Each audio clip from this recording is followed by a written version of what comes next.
இதுதான் வீடு. அப்ப இதுல 2 பேர். அப்படி என்றால் ஜெயில இருக்கிறாக்கும் இதுக்கும் என்ன வித்தியாசம்? இவ்வளவுக்கு 173 ரூபா தான் தெரியும்.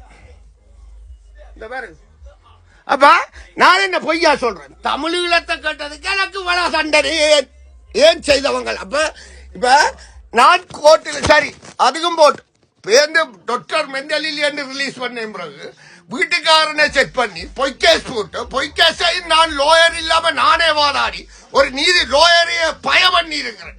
அது 5 தவணைக்கு எனக்கு இது சொல்லாம பய பண்ணி இருக்கிறேன். அதுக்கு பிறகு மில்லியன் பிறந்து டாக்டர் எங்க இங்க 3 மாசம் வச்சிருந்து மெண்டலாக்க முடியலன்னு திருப்பி பெரிக்கு அனுப்பிடுவோம். பெரியில வச்சு 3 மாசம் கடைசியா ரிலீஸ் பண்ணும்போது பெரியில தான் டாக்டர் கேட்டார், அப்ப நீ என்ன யோசிக்கிறான்னு. இப்ப டாக்டர் கேட்டார் போன உடனே